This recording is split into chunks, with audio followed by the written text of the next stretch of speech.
Good morning, slotheads. What is happening?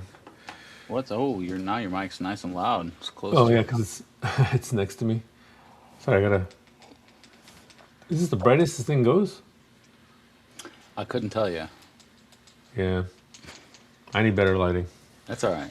I need better lighting. I installed a new panel, so I got light here now, but it messes up this here, the Yeah. camera view. Your mic is real hot now. Oh Can you, really? Is it? is there a way Hold to on, hold turn on. it down? Yeah, there. How's that? Is that better? Too low. A little bit more. Testing 1 2 1 2 1 2. Testing 1 2. A little higher. 1 2 1 2. Good, good. Okay. Cool. Right on. Well, I'm back. Pete's back, baby. Summer's been quite a summer. Quite a summer, as it usually goes. I'm always like, oh yeah, I'll be fine all summer. And then it's like, oh yeah, I'm gone every Saturday. Oh, Actually, I'm not gone every Saturday. I'm only gone on the Saturdays that we're supposed to do the show. that's why we're two. It's all good. Hey, let's say hi to the chat. We got quite a group already. We've got Easy E. Good morning. Uh oh, just getting a phone call. It's the upstairs moderator. No. Um, we got Nico. Good morning, Nico. Ron from So Fast. Good morning. So MB Auto. Thank you, sir. Big Oaks watching from work. Early nerds get the worm. John Tucci, thanks for joining us. Let's see. Anders is here. Good morning, sir. Anders. We've got Anders. Greg from Clearwater. Anders, we got to reach out. This is completely unrelated and probably shouldn't be mentioned here, but I'm going to anyway. Our EB Muck subscription is about to renew, so we got to talk about that again. I just got the notification for that this morning. Let's see. Chris P. Oh yeah. Sorry, dude. I can never. I don't want to Patskowski. butcher that. What? He explained it to me once. It's Pat's cow ski. Patskowski. Paskowski. Yeah. Oh, that's not so bad. He's gonna text me now and be like, no, that's completely wrong. I had a guy. I've probably told this story before, but I had a guy that worked for me years ago, and his name was Joe Stryjewski, but it was spelled Stryjewski, and so I was always like, Stryjewski, and he's like, no, not every time, and like I worked with him for probably 10 years, and I just barely got it right by the end. But Ripple, thanks for joining us upstairs, moderator. Appreciate it. Let's see, who did I miss? Mark from Slot Journals here. Good to see you. White Wolf's here. Let me get. Ooh, Big Oak says, "Tell us you're sponsored without telling us you're sponsored." I have a feeling that has something to do with your shirt. what are you talking about? What are you talking about? Oh, this thing. Oh, this old thing. This old thing. Um, yeah. Good morning. Good morning. What's new? What's been new with you? Even your background looks different. You've been changing that. Yeah. Well, what's new with me is cleaned out my. I don't know if you can hear the echo more now. There's no track. It's all gone. It's all in that room. All in the We've done back it. room. We put it all in the back room.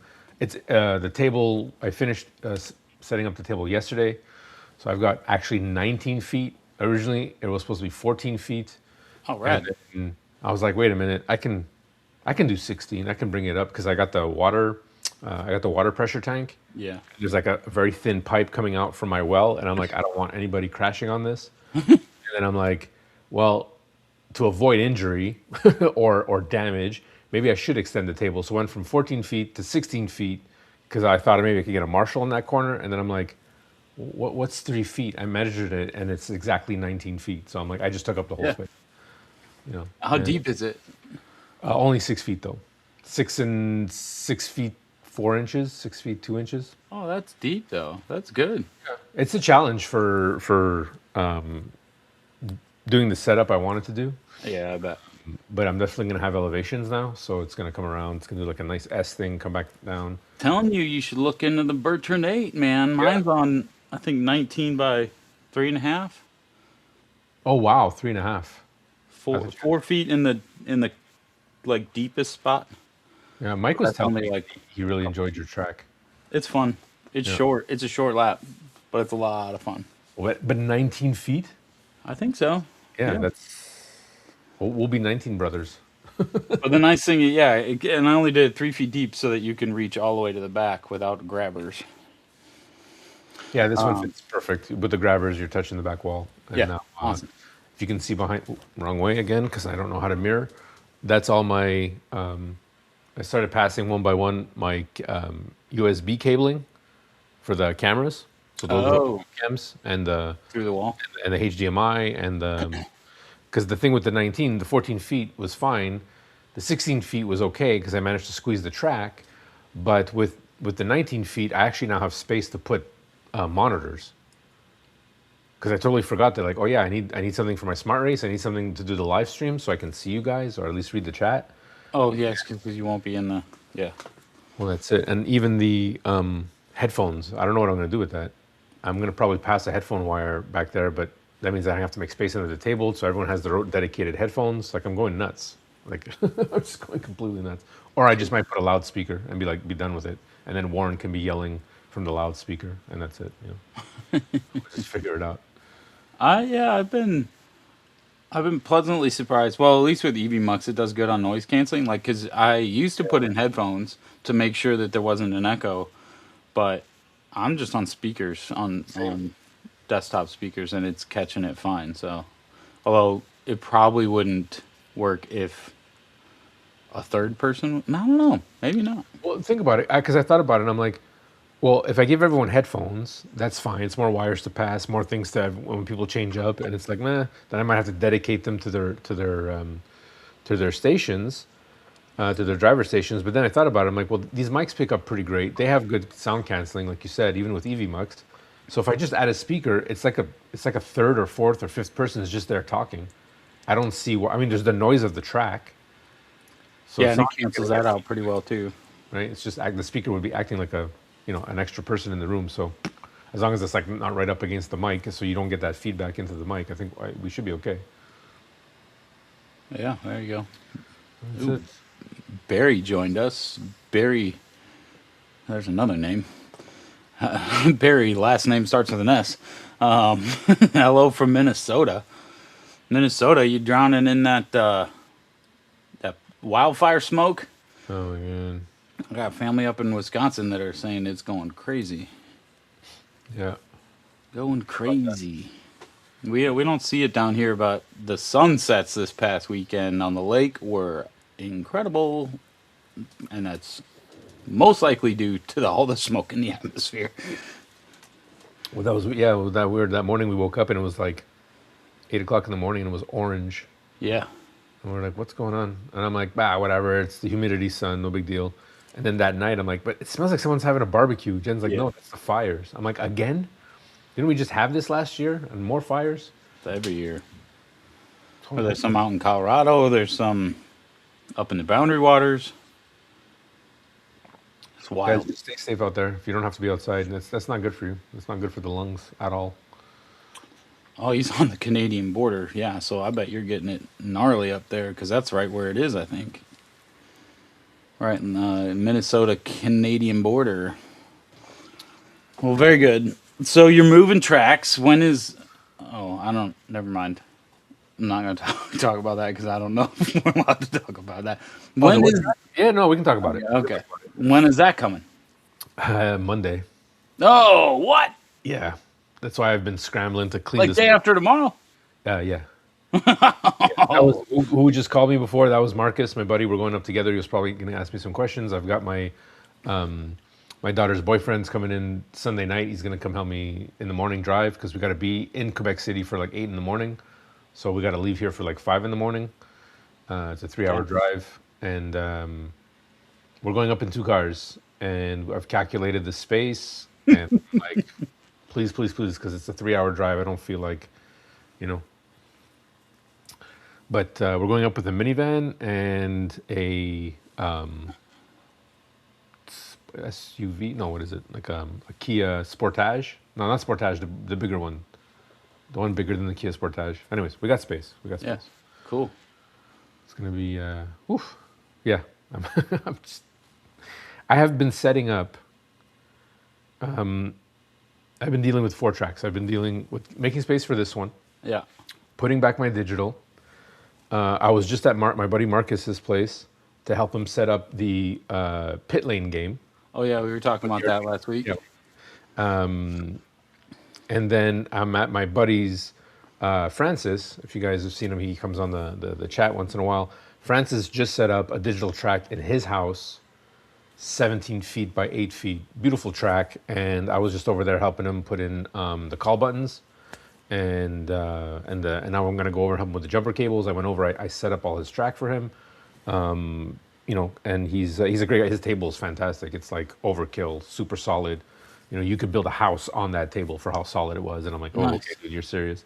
But he's got all his cool stuff under there. He's got all his RC planes and all his Oh, other cool. hobbies all like jammed underneath the table. Yeah, it's kind of like mine right now. It's full of all the stuff that old hobbies that died.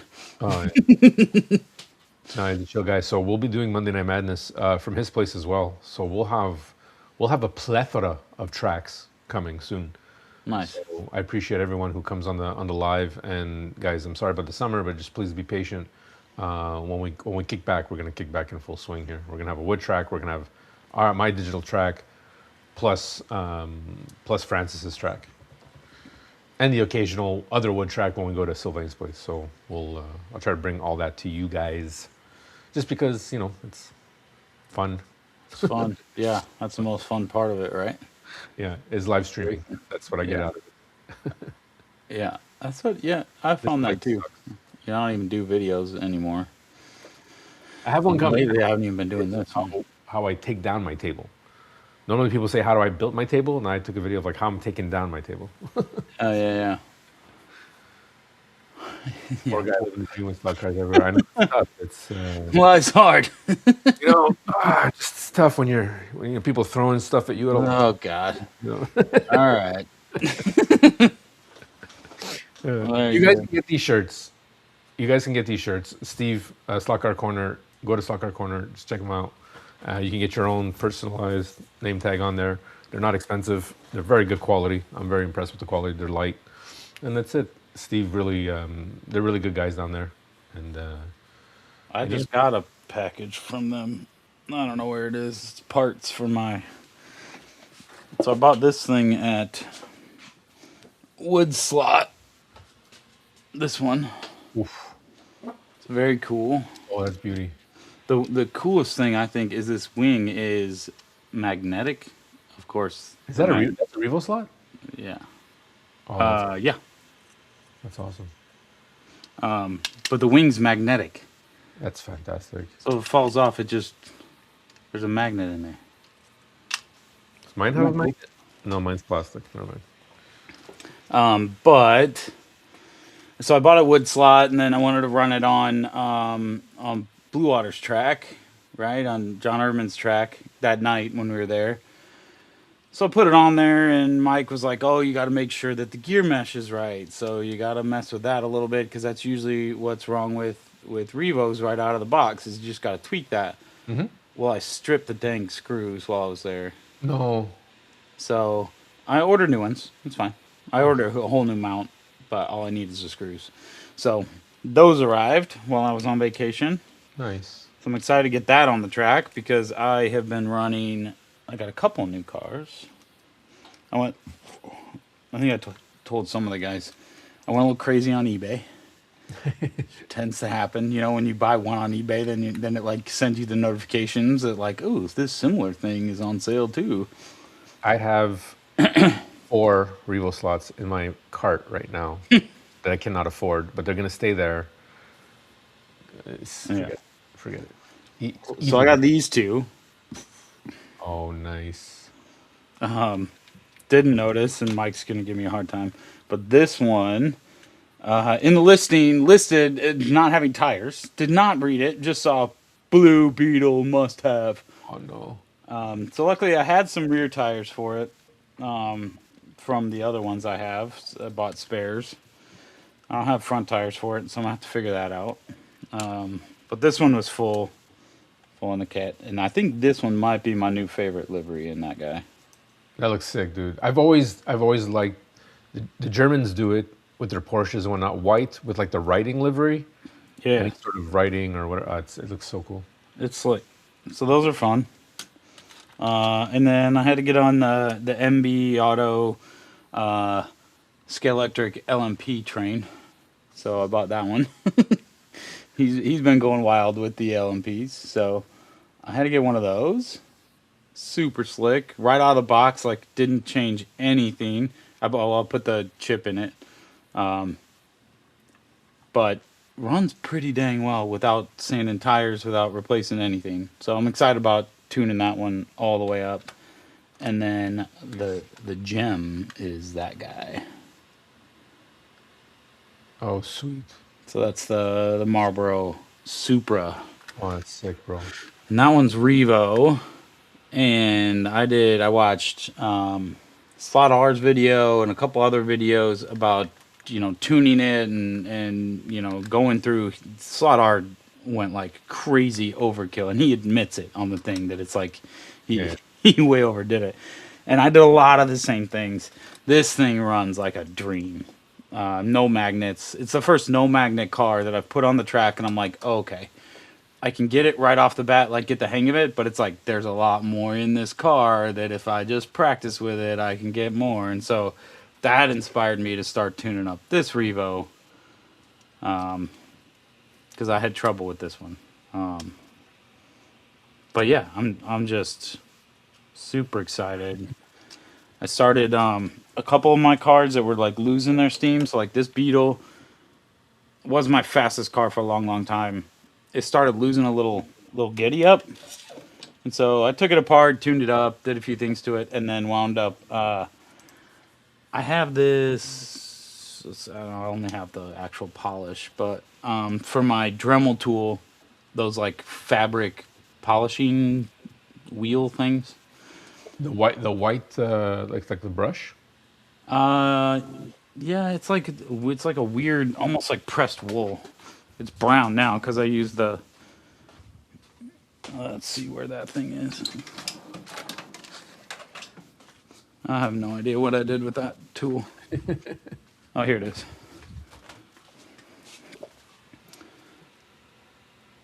Oh, okay. I have a few of those. I just never knew what they were for. Yeah, and then you rub it through that polishing compound, and so I've been polishing the Oh, axles. smart, smart, smart. So it's been fun. It's been breathing new life into a couple of my cars. Give me $2 for that capper. Not gonna happen. But yeah, so that's been fun. I've been tweaking and playing with cars. In the little bit of time I've been home, the white kit that Lucy, my daughter, and I are building. We got the rolling chassis going. Of course, that was right before I went on. Oh, there it is. It's like I don't know what I did with that either. Um, so that one's a rolling chassis now. So now we just got to paint the body, and of course Have you? she's Have you had? changed her mind on how she wants it painted like 4 times. So Yeah, of course. I buy all the paints, Have and then you? she's like, "No, I want it to look like a dog." I'm like, "Well, I don't have any of that paint." You want to make it look like Dumb and Dumber's? What is there? Yeah, well, that's the first thing that came to my mind, and I'm like, I don't know if I can do that. And she's like, "No, I just want to have teeth and be brown." I'm like, "Oh, okay, I can do that." The paint pen and some brown paint, I can do that.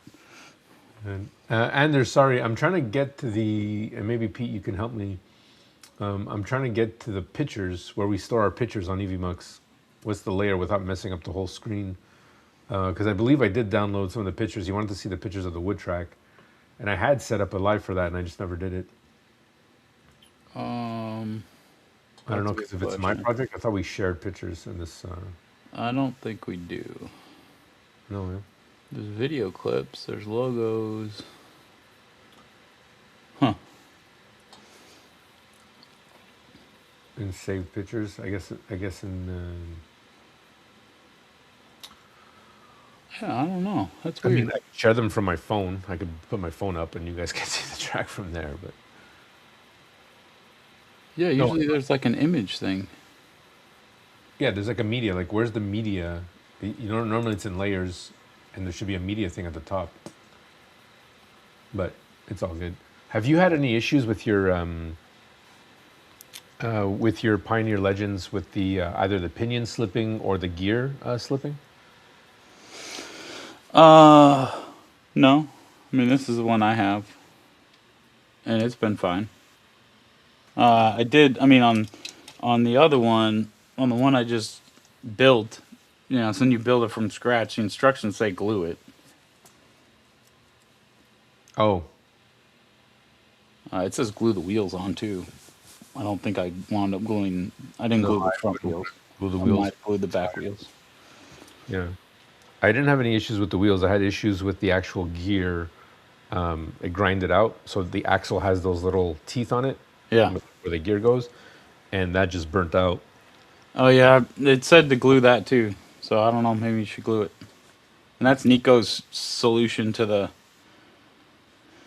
pinion problems we were having in slot sync too.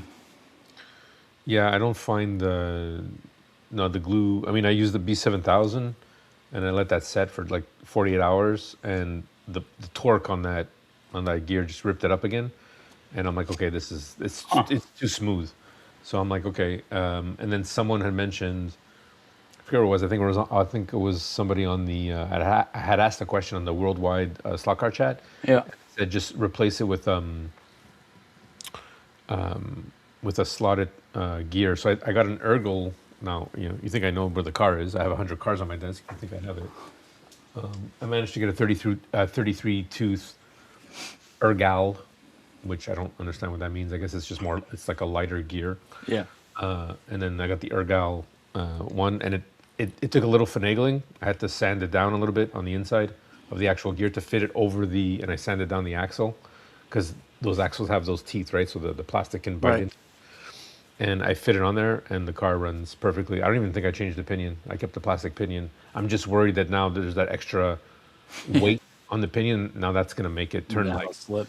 in French we say turn en beurre, meaning it turns in butter.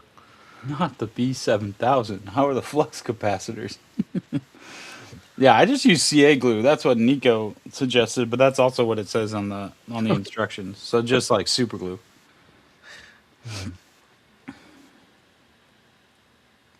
Oh, that's nice. Try gluing on the ramp truck. Yeah, that truck looked awesome, Greg. I saw those pictures on the Discord. You have quite a talent, sir. Quite a talent. Yeah, Greg's been punching out the videos, guys. If you have not checked out Greg's channel, Clearwater 124, done some really cool stuff. But speaking of slipping pinions and some other things, I've been I've had a lot of windshield time over the last month and a half with work and with play. I've had, plenty of like sitting around the campfire staring at the fire, contemplating the planet Earth and everything around it. And I've been thinking mostly about how, we're grown men playing with toy cars, right? And when I say that, I mean specifically Carrera and Skeletric cars. I would not call Revos or Slotted or MR Slot cars or Scale Auto or any. I would not call those toys. Those are not made for a little kid to be playing with. There's way too much work and little fiddly parts on them. But a Carrera car, this is a toy made for a kid to roll around a track and have some fun with. But we treat them like they are well-oiled, perfectly manufactured machines of speed. And I think I've talked about this before. But there are things that happen to them. There are things that happen to these cars because we overwork them, right? We Yeah. push them to their limit and oftentimes race them to the point where they get their intended lifetime laps around a track in like months instead of years, right? Yeah. When we were kids, when I was a kid at least, and I had my HO track, right? We had like 4 cars or some 2 cars, probably just 2, maybe 4. And we just drove them, and then no grown men here, sir. Okay, well, society would say we're grown. We all know we are not, but Legally. but but when those cars, when we were racing them around the HO track in the basement, right, and just wearing the crap out of those things, and they eventually wore out for one reason or another. Either those shoes got a hole through them because they were grinding too much on the rails, or overheated the motor or whatever, and they went to crap. Back then, right? No internet to go and like see how to fix them. No like nice hobby shop to go and buy spare parts to. No, slot car corner to order new parts from. Yeah. So those often got dumped in the bin. Sometimes, like in my case, all 4 cars bit the dust really quick. I had 3 younger brothers, so we wore out all 4 cars real quick, within months of getting the set. And yeah, in fact, I think we got it for Christmas. My birthday's the end of January. I remember having a sleepover that year where we just ran those things all night. And so by middle of February, the cars were toast and the whole thing was done. It was like a month and a half of just shredding those cars and way overdoing it. But we packed them away, and then years later, we come back to the hobby, right? And we try to do the same thing, except now we have the internet and parts to order and people to ask questions about and all this crazy stuff. So I'm I've just been contemplating this, and you're like smiling because I think you know where I'm going with this. I'm writing my notes because I'm glad you brought this on, because I agree and disagree with maybe what you're about to say. It'll be good. It'll be good. My thing is like anytime something happens, specifically with Carrera and scale electric cars, like those are toy cars. Mm-hmm. Specifically with those, we need to think about what we did to that car that is outside of its intended manufacturing before we go crazy and blame the manufacturer or complain about the design or that sort of thing. They are not meant to be run as hard and as often as we typically run them. That's my soapbox. Now, the Revos and all of especially the Revos and the slotted I have, and a couple of the NSRs that I have, all of those parts. How much you hate grub screws or not, those grub screws are designed to be able to easily replace those parts. Not a single part on this thing other than the tires and I guess a magnet. The motor's easy enough to replace. But none of that is designed to be replaced, right? You can upgrade them. You can swap them out. You can do all kinds of different things. But none of it, you can't take that gear off and pop a new gear on that axle. No, You're going to screw up the wheel. You're going to screw up the axle. It's just not made for that. So that's my just remember that they're toy cars, that we are putting them way beyond what their intended purpose is. But I find that it's such it's such a love-hate relationship with, and I can't speak for Scale Electrics, which I imagine would be the same thing. I'm not really sure how it is in England. They seem to have more availability. But in North America, it's like, even as a toy company, right? You have the guys who do RC, you have Traxxas, right? And the one thing I loved about Traxxas, even though the guys in the hobby are going to say, nah, they're hurting the hobby because of blah, blah, blah, blah, blah. I've heard every excuse in the book. I went to Best Buy to buy replacement parts for my RC car because they just had an aisle of it. And I looked up the part. I said, okay, I broke this part. This is the part. And I went and I replaced it and I put it on. And that was it. And I thought this was the best. So I am a Traxxas fan for life because I am not an enthusiast of RC. I love RC, but I don't want to break my head. My part breaks. I go to the store. Here's the part number. Here's your $10. Thanks for my 30-cent, axle. And I just put it back together. Super easy. And we go. Carrera doesn't have that. At least not in Canada anyway. And I don't know if it's in the States. So you're saying, okay, you break an axle, you break a gear. you should be able to go to the store, and they have it. They have replacement parts, but they don't. Their business model is not, hey, put all this stuff up in the store. Let's make sure that, because these cars will break eventually, so you're going to make the resale, have motors available. That's just not the case.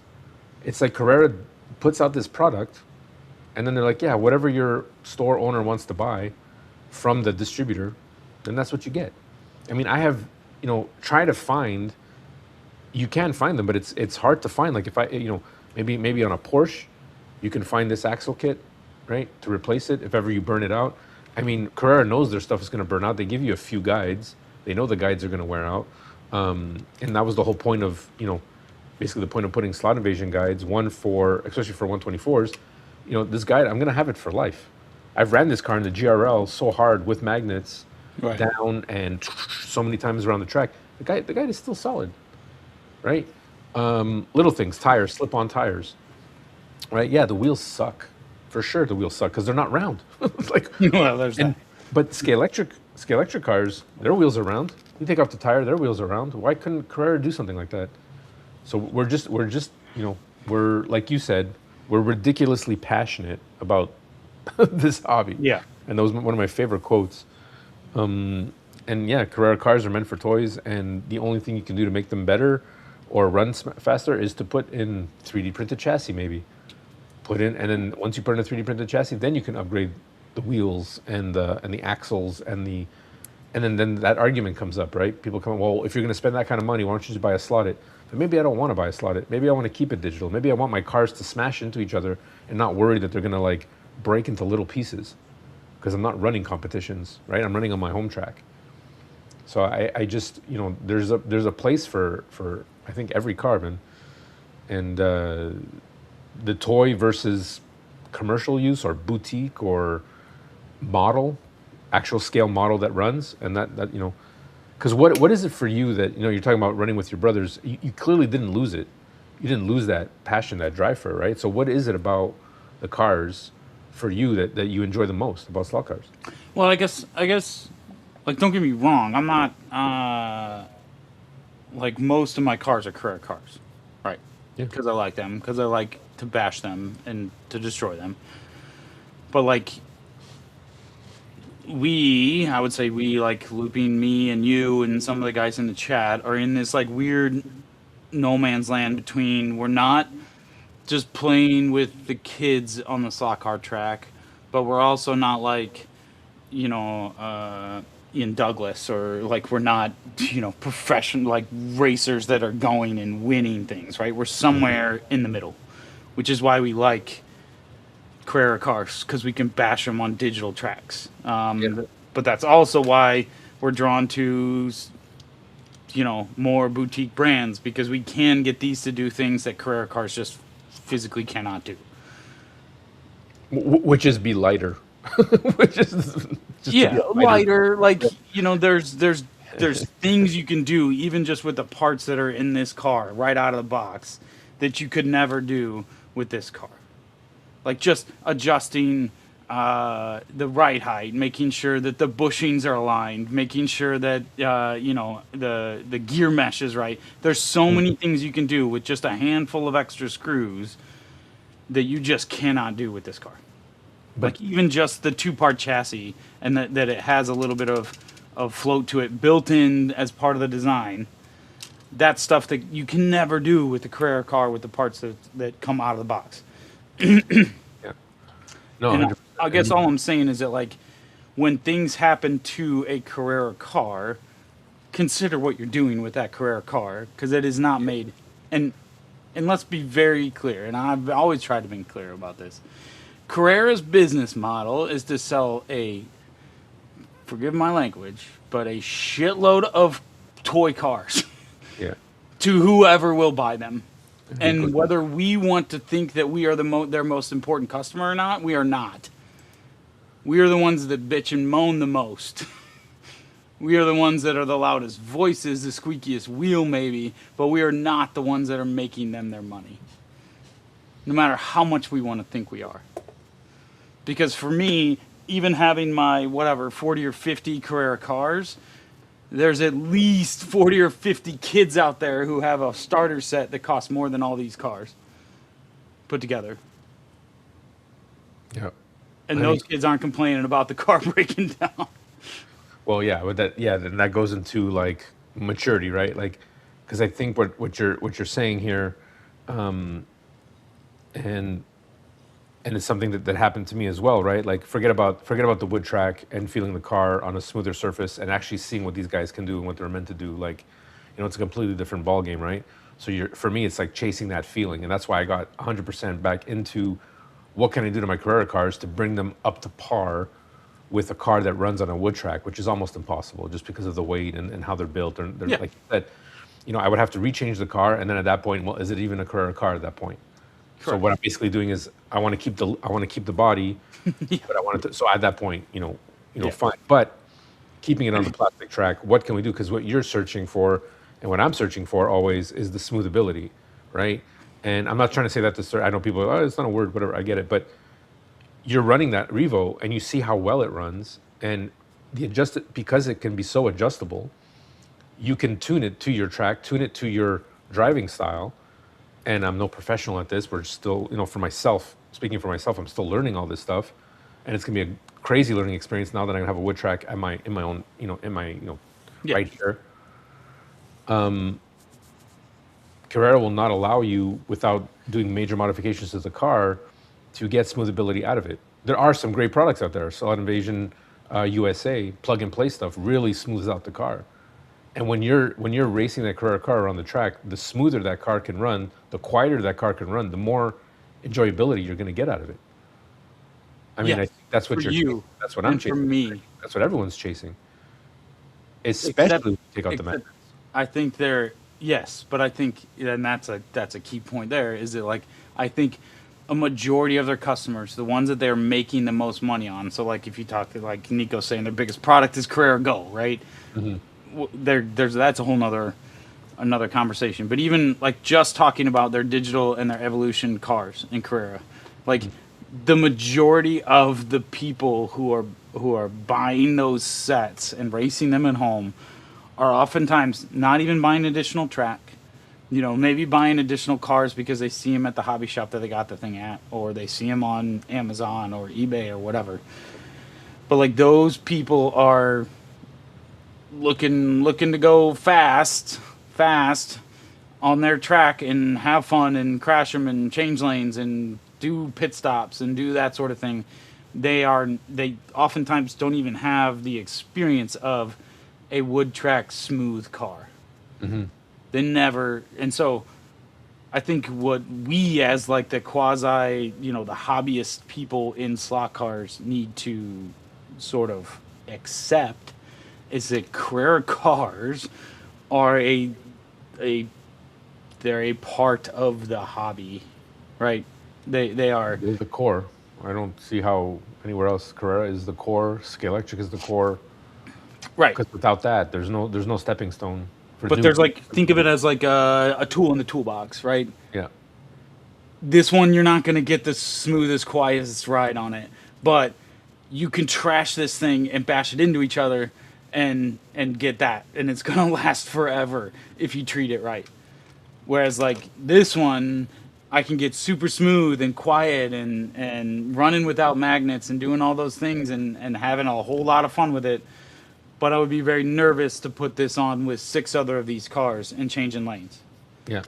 Well, And that's so like it's two different tools for two different jobs, and I don't trying to get this car to do this car stuff is not a fair attempt. no, no, for sure. With Stock Car Journal It's saying exactly right. Yeah, like you can catch plenty of fish on a Zebco. I have several. I also have $100, $200 fishing rods that I take only to certain places. If I'm going to the pond to catch bluegill, I'm not bringing my $200 rod and reel. I'm bringing my $30 Zebco because it's not going to get tangled. I don't have to worry about it, and it's like just cut off line if I get a snag and put a new one on.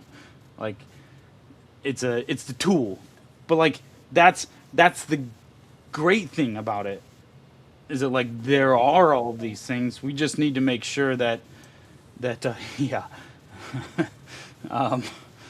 But you just gotta you got to know different tools for different parts of the hobby. And there's a lot of us that are in this chat, that are on the Discord, that are in the YouTube world, that all talk and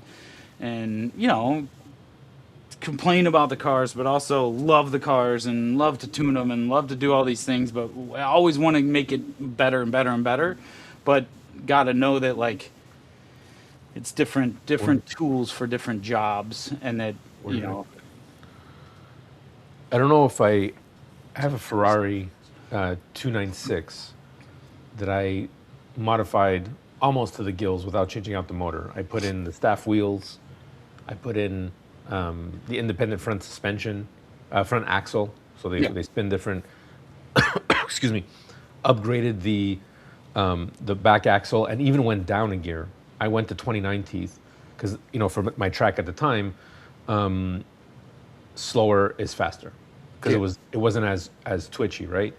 And what I learned was when I took Jen's car, right? Because I bought two cars the same, and I said, okay, I'm gonna do this Jen's car. I got her pink mags and the whole thing, right?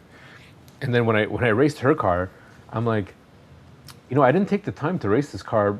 I just went straight in, and I just upgraded everything because I'm like, whatever. It's a Carrera car. They all roughly, perform the same. And then I raced her car again without magnets, and I'm like, hey, this one really, it's not so bad. It's actually not that bad. And I was getting equal times. So all the modifications I had done, the car was smoother and whatnot. Jen's car was a little bit more jerky, but I could not get, the time difference I was getting was pretty equal too, which made me happy because I'm like, okay, all these modifications brought me to a car with a faster gear, right? So that's a little different, right? Like, so even though I went slower in a gear, the modifications that I did to the car, lighter, lighter gearing, easier in the corners, managed to get me the same time. So it depends on how you look at it. But someone else could look at it and be like, well, just don't change the car. Just take out the magnets and be happy. That just happened to be a luck of the draw for that Carrera car. Now, that doesn't mean that you're going to buy the same car and it's going to perform the same, right? Because we know that it's like a lotto. You can have 10 of the same car and none of them perform the same, regardless if there's magnets or not.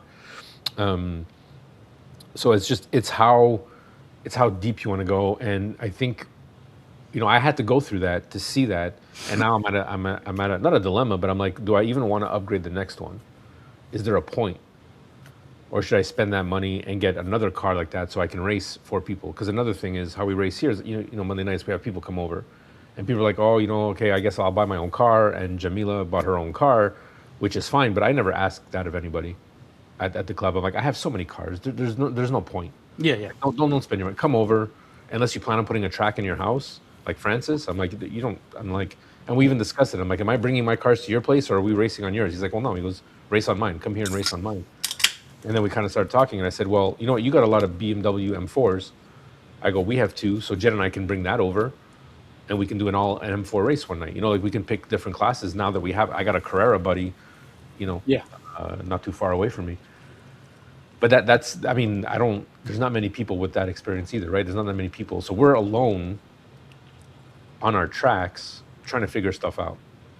And if that's something that you like, if you like tinkering, I would definitely say, hey, try it, and use the information that's out there on the internet. And there's nothing wrong with that, right? Like, it's, these cars are they're good out of the box. Carrera is great out of the box. But once you start messing, this is my MR slot car one, you don't, then you're like, oh, but we always go back to, because I will never get rid of Carrera. I will never step away from digital. It's not right. It's too much fun, especially with people who don't spend as much time in the hobby as we do. Yeah. Like, it's just too much fun to play with, like, when my in-laws come over, and to bring them downstairs and to, like, go ham on it. Like, I don't care, trash them. Like, you're not going to hurt anything. And if you do, oh well, I'll either fix it or we'll get a new one. Like, it's not the end of the world. Yep. I'm not going to let them drive this. I was about to say, they ain't touching Revos. Right. They aren't touching those. At least not until, get the hang of it. And they'll be the only one on the track at a time if they do. But they also don't want to break a car. They don't want to. But when I put this thing on there and I'm like, listen, this wing, it's designed to pop right off. If you crash, of course now it's not popping right off. But it's like if you crash it, it goes flying on Nice. purpose. Like it's well. That's one of the reasons why I love these cars so much. Because it's like instead of all the other Carrera cars where like that wing comes off, it's like goes into the wing, graveyard over here. Yeah. But like they're designed to do that. Like it happens. Whatever. Take the wings off. They're designed to pop on and off for exactly that reason. Take the mirrors off so they don't wind up in your slot and you break them. The car goes flying. Like there's just different tools for different purposes. Just when a Carrera car goes wonky and isn't doing what you want it to do, think about what that car was designed to do. And most likely, you're pushing it past what it was designed to do. No, for sure. I mean, what do you do to your Carrera cars to make them run smoother without buying new parts? Like, what's the steps? Well, I've been polishing the axles, oil, and grease. Oil on the bushings, grease on the.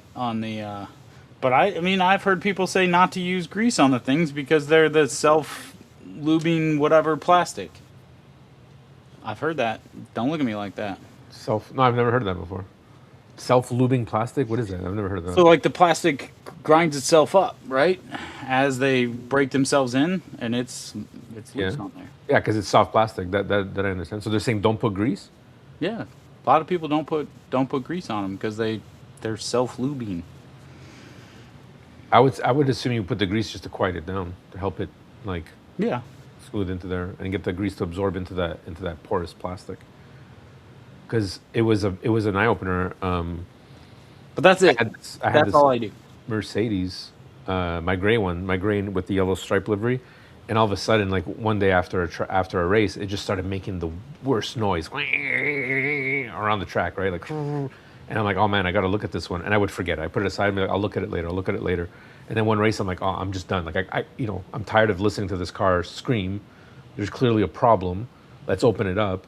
And I'm looking at it, going, okay, well, is the bushing off? Is it not snapped in properly? I took it out, I put it back in, and I'm like, man, it's still making that noise. And I'm spinning the front tire, and I'm like, oh man, it must have bent. And then I'm like, wait a minute, just put a dab of oil. Quietest thing in the world. I'm like, oh yeah, like I'm getting to that point now where the cars are being neglected.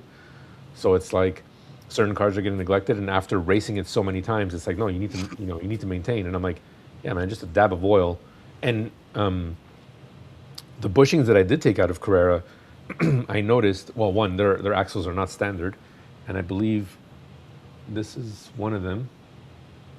No, this might be another. I don't know which car I got this out of, but whatever. I got one here.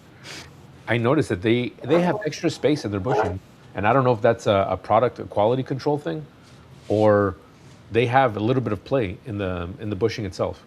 They're not perfect.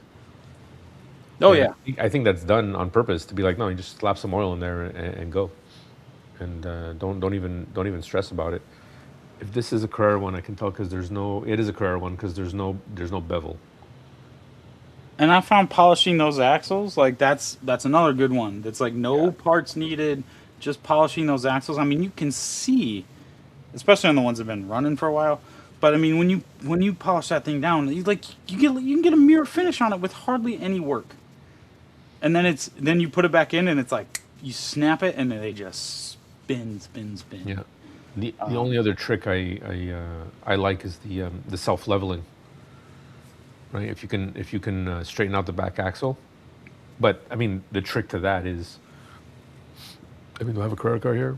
The trick to that is popping out I don't have a thing, but you take out the motor and just go up, turn it like this back and forth, and if the axle goes tick tick tick tick tick tick tick tick tick, you're good, right? Because you know that it's loose in there and it's going up and down perfectly, side to side, right?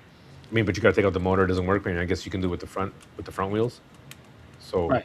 with that play, and but the one thing, so there's little things like that. So if your axle is kind of rubbing and it's not really good, best thing to do is just shave it down. You can get a tool, or you can, because you don't want to do too much. Where is it?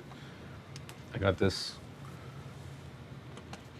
little mini baseball bat of a grinder here, Grinder. a deburrer, I guess, and you just go in couple turns on the other side.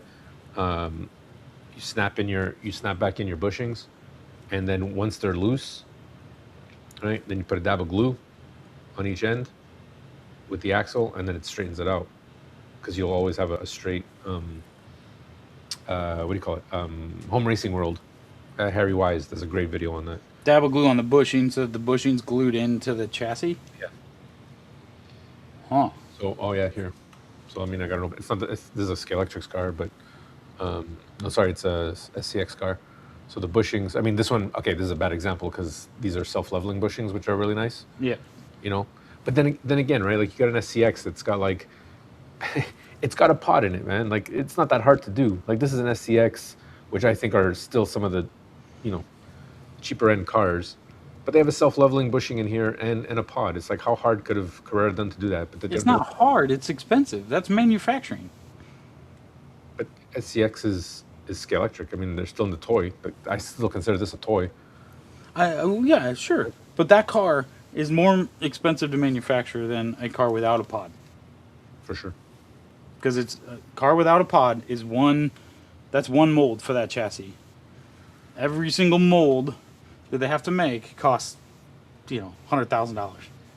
In assembly. Right. Yes.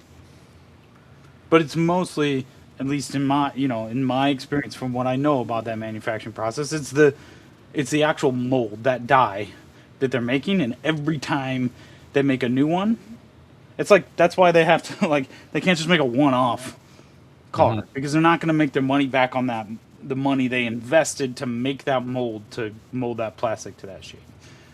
They got to make a bunch of liveries in it, and they got to sell it for a number of years. The reason I don't want to get too into it, but the reason why you make it loose is because when you put in your axle, because you would have a test axle, right? You wouldn't put in the Carrera axle just yet. You put in your test axle, and then that'll straighten out your bushings like perfectly straight. Because one of them might be higher or lower than the other. So once they're loose, once you put in your test axle, it'll straighten it out. Then you put your 2 dabs of glue on each side of the chassis, and then it'll hold them in straight. And then after that, you'll be able to slide an axle right through, and it should fall directly through. And then your back axle is perfectly straight, giving you the best chances of. And then it's all up to you with tires, right? And giving you the best chances of getting that grip. So. But see, that's the thing, right? Like, so, yeah, thanks, Talcar 2021. We get ridiculous about it because it's like, well, why can't Carrera just come out with, I mean, we saw the progression of their tracks, right? They went with Evolution, then they had the Pro X, and then until they finally came out with the Digital 132, Digital 124. It's like, why can't they say, okay, this is clearly selling, there's clearly a market, even if it's North America. Clearly the Germans, they're racing. I'm constantly seeing on the German side, Carrera Masters, Austria Masters, 124, youth. They had a youth 13 and 18, which was fantastic. I watched that, right? Like they got the kids involved. And it's like they have no interest. They have no interest in giving back to the community. Like even to stores, even to getting paraphernalia, even to getting. But listen to yourself. Like, I mean, you just said it. Giving back to the community. They're a corporation that's designed to make money. They're not designed, their mission statement is not like save the planet and help all slot car nerds be better at what they're doing. Like that is their mission statement is to make freaking money. It's building toys. It's like it's the brand we all fall to, and then they give nothing back, and then we move on to other things, right? Like, or we add other things, not move on. Yeah, but also think like what they give back is that like most of us, or at least a lot of us that I know have got into the hobby, would never be into the hobby if there wasn't a digital Carrera slot car set that enticed us somewhere in some hobby shop or online or on some YouTube channel. And that's why I think it's not like, I was having this discussion with Mike the other day. I'm like, I really don't think the 132, as much as their toys, their target market cannot be young kids. Nobody can afford no 8-year-old up to 12, up to 15. It's that market is 30-year-olds, I think, for the 132. For that price range, at $600 a starter kit, no 21-year-olds going, oh, okay, I'm going to go do my paper route now. I mean, maybe, if you're really into it, but I mean, it's someone with at least some disposable income, and you're not getting that until you're 30, right? I'm generalizing here. Don't take this as any, like, I'm not trying to tell Yeah, but people. think about that 40-year-old buying it for his kids. But that 40-year-old's buying it for himself if he's going to 132. Yes, but The kid is the excuse. That's why Go does so right. well. But how many of those guys are make it past that opening stage of just buying 4 cars, 6 cars, 6 controllers in the starter set? How many of those people that buy that set, that initial investment of, let's just say, $1,000, how many go to that next step where they're going to spend $2,000, $3,000, and then just keep going? It's a very small percentage. It's a very small Well, percentage. I guess that's Even if it's half, percentage. which That's there's no way it's half.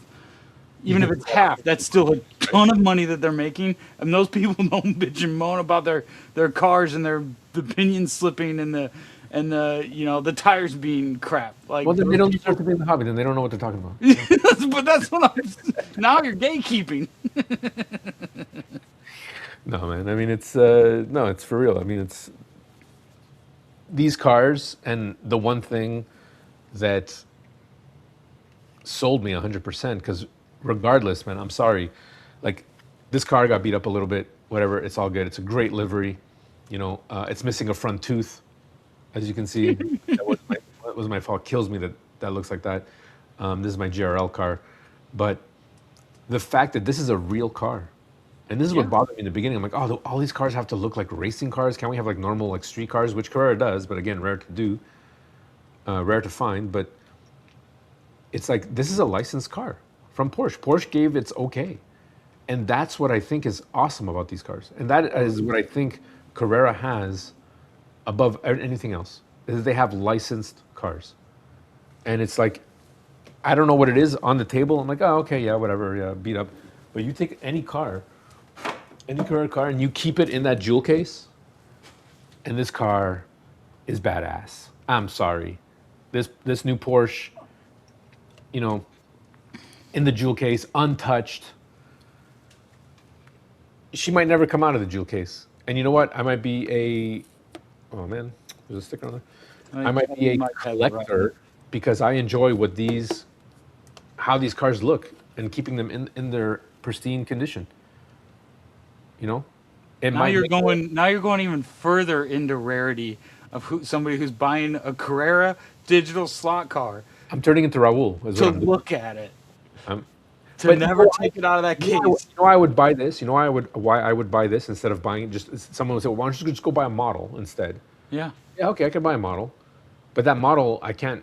I mean, with the exception of going back and forth on the table, be like vroom vroom to play with it. I can. This car is functional. I can see this car in action by putting it on a track, and that's what gives it value. Because this thing is part of something. It's the same reason why I have a whole shelf of Star Wars miniatures, not because I love Star Wars, but because those miniatures are part of a bigger world. They're part of a game. I can take those miniatures and actually use them for something and say, hey man, let's go pew pew pew to each other, right? Like, that's the nerd in me. That's the 100%, like, these models serve a purpose. It's not just to look at. And I was just showing you, like, I have my Chewbacca model right here. It was a gift. I can't, like, yeah, I guess I could go upstairs and chase Jen around the house with this. Like, it wouldn't last long. But, like, I'm not a guy, like, I have a few models here and there, but I'm not a guy who's going to collect those models. People go nuts. People collect, statue size, Marvel. We can get into the whole thing, right? But to me, it's like, that's great, but I can't do anything with this Chewbacca. It doesn't belong to any IP of anything, well, besides Star Wars, but it doesn't belong to a game. I'm a gamer. I like gaming. I like playing. I like old school arcade, and that's also what the digital brings, right? That's what attracted to me, was the fact that you can run around, go into the pit, and at first I'm like, oh, I wish we had this. I wish we had that. But you know what? The more and more I race on Carrera, I'm very grateful for the simplicity of it. You race around, you switch your lane, you go into the pit. Smart Ray's doing a fantastic job with, like, weather and all these extra babels, right? Change your tires. Who cares? You're playing a game. You're playing a real arcade game that's in there. And obviously, you have to have an affinity for models. You have to, like, a miniature world. It's that whole thing. We like scale racing, and then you get into the other stuff where the more, like, the slot car dynamics book that really brings you into, like, okay, well, what's the physics? What's going on with these cars? If you want to go down that route, and that's open too, right? slot cars is not just one size fits all. I think Jen just said it right. There's so many. It's like an onion. It's got layers. We're like people. We have layers. But anyways, going back to this because I like to sidetrack. This car might not never get out of this jewel box, just because of how gorgeous it looks. I don't know, It looks really gorgeous going around a track too. but it might get scratched. Oh wow. I might lose a tooth. See, but I don't want it to be a that toothless wonder. I don't want it to be a toothless wonder. If I see this car again, I'm going to buy it because I want the actual model of it. Just But like I you- have my first Ferrari in that case, and just like I have Jen's pink Audi. When I saw it, I bought it and I put it right away in the display shelf. Because to me, I don't care. Like someone might be like, "Why would you put a Carrera car in a display shelf?" Because they look amazing. These are licensed, officially licensed products, and that is such a for me, it was a selling point. Right. That's my rant. That's my rant. Because this car looks good in the box, right? that does not look good in the box. No, but All that shrink wrap and plastic over it, does what I not mean. look good. like the car looks good, but you got to take it out of the box for it to look better. Yeah. But I'm going to race this car. And They all look better out of the box. yeah. And thanks again, Mike. Jen said she's gonna drive that car. Do it and crash it. Well, no, look how nice this one looks. I wanted to put this on the coffee bar. Look how nice for you Italians out there. Look how nice this Jaguar. And I don't like Jaguars. This is an MR slot car. We raced this one in the Quebec 8-hour. We won with this one. Well, no, actually, we got second place with this one. It's fantastic. Look how classy that looks. But, but it served the purpose. I raced this car. It has value now to me. No shelf queens, especially not Carrera shelf queens. That's like yeah. No, but I get that. Like you want to run you want to run your investment. You want to enjoy it, right? Oops, did I just break that? Of course I did. Wonderful. Jen says no cars upstairs. Not allowed to cross that threshold. She was constantly taking it off the coffee bar and putting it like on the table or somewhere else, and I kept on putting it back till one day it disappeared, and then I got, where'd you put the car? She's like, if you put it back again, it's going in the garbage. I'm like, no, mommy, stop. No, please, okay, I'll do it. But yeah, it's just it's one of those things. One of those things. Yeah. We're such nerds, man. Like, no, the car's like this, the car's like that, and there's no wrong answer. It's just like you want to run, I mean, as far as boutique, because I'm just looking at my desk, it's like polycars, right? Look at these. Look how gorgeous this looks, right? Beautiful. Yeah. Nice, beautiful. Runs like shit. Yeah. And the front wheels don't turn because you're really riding on the guide. You have no Right. choice. This is the one that the pinion came out of. Jen's car. Jen car's the green one. I got this one, and the pinion came out. Guys, you don't understand. Rob Sale does was it Rob Sale or Swift Slots? I get those two mixed up. The pinion came out of here. Look at all those screws that you got to finally get through, and I managed to do it. You cannot they're so delicate that it's like I was super pissed when that happened. And the pinion is here, and it's a speck of dust, and it's beveled, right? It's not even a straight pinion. It's so you can hardly see. Yeah, we're never gonna see that. Oh, there you go. I don't know how yeah. I managed to balance. I should join the circus. Get my face out of the shot. Yeah. It's like a little tent. It's like a little triangle on top. But they look great on the track. And it's like, crap. And then you get these cars, right? A Thunder Slot. Beautiful looking cars. Great. Scared. There's no way I'm putting this car digital. I dropped this car. It's broken. Like it's just, right? But super light, super performant. And that's why I was surprised. People at Woodslot racing Thunder Slots. I'm like, whoo, you got money to burn. Look at that big spender. You got money to burn. Well, yeah, they won though. Yeah.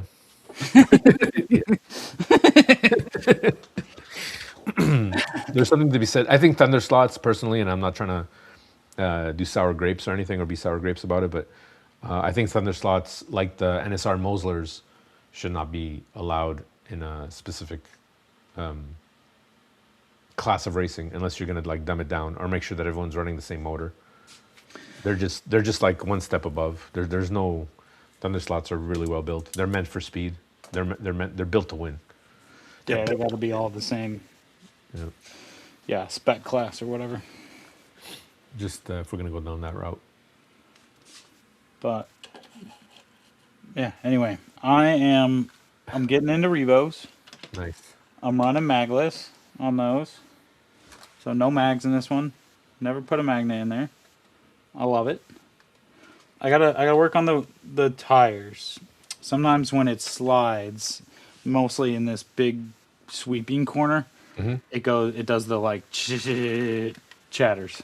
So I just gotta bevel the edges there because they're catching instead of sliding. It's catching. But that's You don't think it's because you have too much grip? well, yeah. I mean, I think it's that there's too much grip on that edge because it's catching. I mean, it's yeah, I can tell. I mean, because even if I just treating the tires, or are you just sanding them? what Are you treating them, or are you just sanding them? I haven't sanded them at all. I haven't done anything to these. Yeah, no, they're great. They're super sticky, and they just like just doing laps. They're wearing down and leveling out. I can see. Oh, those are original tires. Yeah, Nice.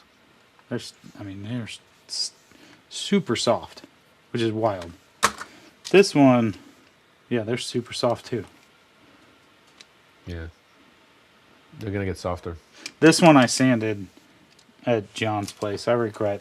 I should have left it in the damn box. I wanted to race it so bad, and then almost immediately it was like, I don't want to crash it. And I was like, I shouldn't have messed with it. You know, I'm screwed up. Got so excited, I stripped those screws. Yeah. Anyway, But that's been a major problem with Revos is the front screws stripping. Like you're not the first person to do that. It's not you. it's the motor mount screws that I stripped. Yeah. Oh, really? Yeah, that's what I mean. That was back in the day, and that was the whole thing with Raul too, right? And why he was like really pissed off at Revo because he's like, you spend all this money on this great car, and then Strip the screws. and everyone's like, oh well, clearly you made a mistake, whatever. But it seems to be a common factor. Those they're so, and I think even Slot R talks about it. They're just soft, so you have to be very careful. But replacing them wouldn't be a bad idea. So I think you just got the lotto of the shitty front screws. Right. Wow. And yeah, I'm not even. Yeah, You know, and I shouldn't have messed with it while I was at John's because I was in a rush. We were, having fun, but also, there you go. Slot Car dude even admits. yeah, we were. I was having a few beers that night. We'd been. It was a little stressful all day that day. Probably should have just left it in the box, but Erdman was, yeah. He was jealous I bought it and he didn't get it, so he wanted to see it run. He was letting me stay there, so I was like, all right. Shouldn't have done it, but oh well. I'm going to take magnets out of this one. Nice NSR. Yeah. Those cars run so well. And the NSR soft rubber is so great on the track. Yeah, it's wild because then this is another one I have not sanded, but I can see because it's the ones that has the grip on it, like has the tread, and you can see it's starting to wear off in spots, so it's like self touring, and then I can see all the ground rubber on the inside. Haven't sanded that at all. Lighter Another one I got at Wood Slot. friend. This one has magnets in it, but they're so tiny. Like slotted magnets are so tiny that I'm like, what's the point? Just take it out. Like they're so small, I don't think it's doing much for me anyway. So my goal is I'm gonna run my Carrera cars with magnets. I'm gonna run everything else without. You might find with the slotted cars, because they sell their magnets. Excuse me. They sell their magnets with like non-mag, but the weight, so you can pop it out and put the weight back in. Oh, in the same shape. In the same shape, because they got that weird T thing going on, which I'm like, okay, it's smart engineering, but it's such a pain, especially scale auto cars, that they come with the magnet installed. I mean, I took them out, but that's one piece. Oh. Those two slots right there. Yeah. That's Well, right. You can see the axle, and the thing is, you got to undo the axle, and it's not just a pop on, pop off. You're just there, which is fine. You get to check the mesh, and you got to set up the car. Yeah, because those stick down into the chassis. And it's all Front ones connected. are good, but the back ones are. I don't even have front magnets on this one. That's a weird car. But The Group C. I'm collecting the Marlboro liveries. Nice. Like I quit smoking. So now I'm collecting Marlboro liveries. Thanks for being here, man. But this one, that's my new favorite. This is my favorite. That's gorgeous, man. I love it. Now I want another one. Now I want another one. But now I got a prototype and a modern GT. And so I think I'm gonna look for a classic GT next. For me, it's the Alfa Romeos from Revo. Yeah. Those are. Somebody suggested that when I asked the Discord group. The Those- Alphas. And what I find about the Revos is that they're heavy like Carrera cars because of the aluminum chassis. Well, and it's nice because it clearly puts the center of gravity way low, Yeah. and so it just feels better without mags. It feels heavy. Yeah. It feels like a car going around instead of like some of the slotted. It's like this slotted. Like it feels like it's gonna take off. Yeah. Then same, I got a LMP somewhere. That thing has been butchered for parts. Well, I think everyone really enjoys the LMPs because they're just so flat to the ground, right? You got all Yeah. that center of gravity, and then just the car performs well. Well, and that was the one I bought at a swap meet. The first swap meet I went to in St. Louis. And this one, I mean, I've put a chip in it. I've stolen the chip out of it. It's a sick car. But this thing is so... I mean, it's great, but it is so fragile. I put a chip in it. I did like 3 laps in it. I was like, nope. No way. But that's before I had the analog switch. But now I got that, so I can put this. I can order some parts to put this Frankenstein back together. What's I just noticed something on your track, but before we get to that, I just want to talk about the Revoslot 1 second. Are your front tires touching the Carrera track? Yeah, I think barely, but yes. Yeah, barely. Not in all spots. You know how like the Carrera track, like at the joints, Yeah, they dip in. Okay. it's dip down and the middle is up, so it touches. Not much. Okay. So so it's. I think But it's I think that's because I put a spacer in on the. no, but that's good. It's a different type of racing, right? Because you're racing more on the rail, which is fine. Yeah, and that's like where is that car? My favorite, second favorite Group 5. Where's that Ford? This one. This one I like so much because it doesn't. It rides on the braids, not on those. Mm. And but that's the one I tried to fix the bearings up front and accidentally glued them solid. So then I got this car from Warren and stole the wheels off of it for that one because I like that livery better. Now this is a Frankenstein car because like this one, yeah, that wheel does not turn. Oh no. I can get it to go, but yeah, definitely. Yep, saw a video online. Was like, oh, I'll try that. Oh, that's too much glue. Then it was solid. I'm sure Nico's got a tip on how to undo. I got a setup plate. Yeah. But that doesn't accurately reflect the Carrera. So many bevels in that track. Mike wants to buy it for $2. Of course he does. He wants to buy everything of mine from $2, or he wants me to send it to the. What does he call it? That's weird. That screw. Oh shit! I'm about to lose that screw. Everything. Whoops. alive. No, I Yeah. want to ask you about your track. I just noticed something. John Tucci's putting in $2.01. Here we go. What's an auction? Oh, sorry. What are we even bidding on? The car with that no turning front wheels. Oh, that's not good. That means I. Oh crap.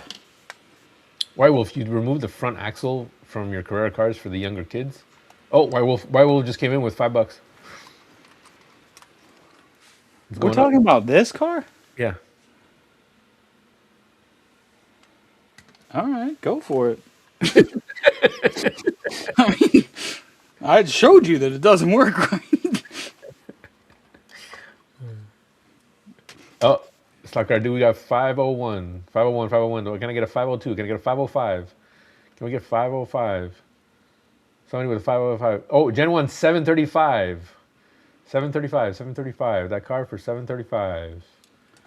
Babe, it's Pete wants American, so that just double. That means that's $14 for us. So There's my guy. 6-pack of Busch Light. If it's the Apple, done deal. I'll send you any car, but those are rare.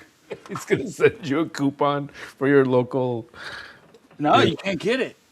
It's limited edition. They're already sold out for the year. So if somebody's got some in their garage that they've been holding on to, and they want to trade it, I only have like 4 left in my fridge. You know what? I'm gonna check because that stuff doesn't sell that that often here. I was surprised to even see Busch Light up here. It's good beer for Busch like Latte. Busch Latte. So I want to talk about your track. Can you stop doing what you're doing? Yeah, what? Well, I was gonna lose a screw. I know. No, I'm just looking at your supports, and there's that thin layer on the. Because I'm gonna have a lot of. Oh yeah, I took out the scenery because I'm redoing it again. Yeah, that's what I noticed. So how thick is your, like that elevation? How did you build your elevation? What? The elevation underneath. These? Yeah. What is that? So I measured. Let's see. Does this camera? Let's see if this camera is that camera working? Yeah. All right. Let's see if we can do. Can I do this? Nice. Oh, look at all that nonsense.